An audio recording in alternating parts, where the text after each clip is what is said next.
Hello, and welcome to another episode of the Guitar and Improvisation Podcast. Today we're going to talk about Bluesette by Toots Thielmans. We have a jazz waltz. I'm going to be talking about this in the key of B flat. Let's take a look at some key moments. There are several really great takeaways that will benefit us from studying this tune. We essentially have a major blues kind of form here. If you take the overall measures, we have 24 measures. So we'll be looking for those really similar moments here. So let's break down some key moments. So we have B flat major being the 1 chord. Okay, measure 9, we have the 4 chord. E flat major 7. Let's look at measures 19 and 20. We have a 2 and a 5. Okay, and then we have a 3, 6, 2, 5, bring us back to the beginning of the form.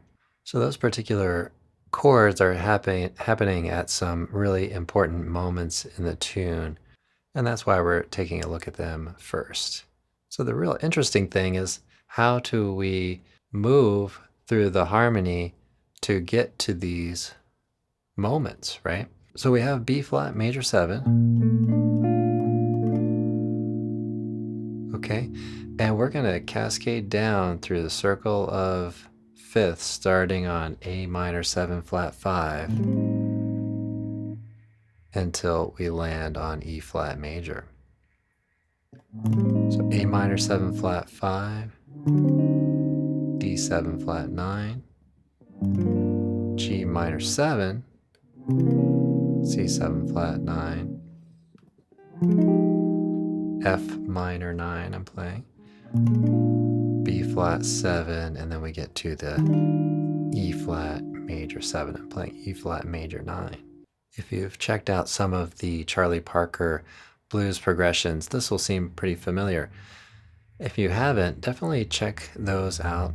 Blues for Alice, Confirmation, to name a couple. You can hear that we have a series of 2 5s. So this is a 2 5, the A minor 7 flat 5 to the D 7 flat 9, and they're all separated by whole steps, right? So as you move down,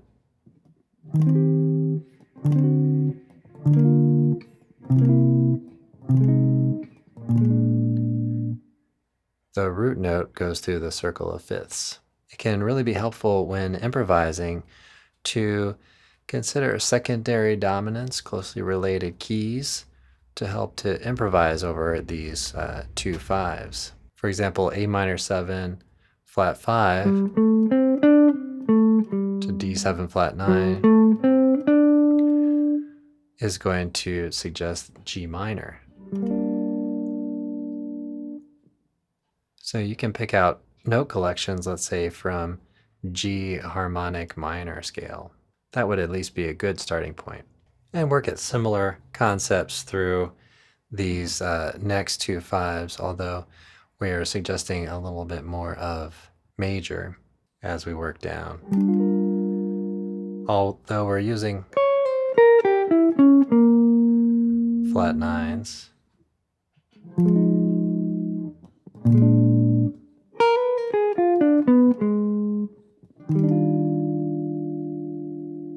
Okay, once we land on the 4 chord,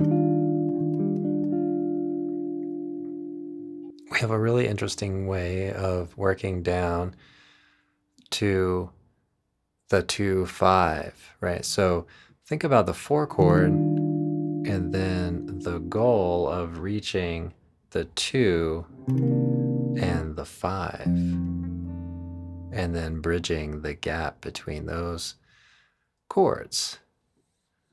So we have a minor 4 and a flat 7, very common, and then we go to D flat major 7, and then we take that into minor. So D flat minor, G flat 7 into C flat major 7, and then we bump it up to C minor 7, and F7. So there are different approaches that composers have taken with this, whether Charlie Parker or Toots Thielmans. Sometimes you'll hear progressions that go more chromatically in half steps and then reach the C minor. So just to give you a little contrast on that. So when improvising on this section from the E flat minor to the A flat and then the D flat, you can really pull from one note collection, the key of 5 flats. But of course, if you feel really secure with that, you can always step out of that as well. But that's your collection of tones that are compatible with all 3 of those chords. And then key of C flat,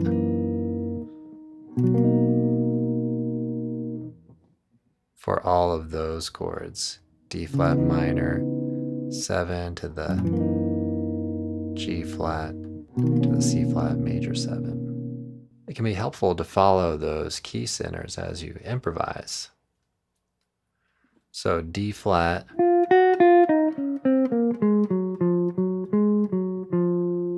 C flat,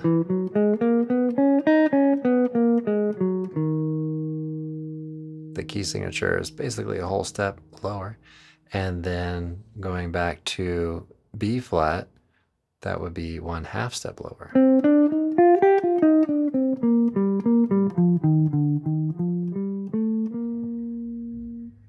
Although we can use those note collections, it's important to really hear the harmony and how each chord interacts with that collection of tones. If you haven't already, check out Toots Thielmans. He played guitar, whistled, and played the chromatic harmonica. He whistled lines along with his guitar playing. A really nice effect, so check out recordings. And I hope to release a melody lesson video, actually chord melody lesson video on this tune in the near future on the YouTube channel. Thanks for listening, and please help to support the channel by leaving a comment, asking a question, or tell me how you're doing on this tune or just how much you might like it. Classic tune. It's been covered by a lot of the greats, so I hope you enjoy it too. Have a great practice session. I'll see you all in the next one.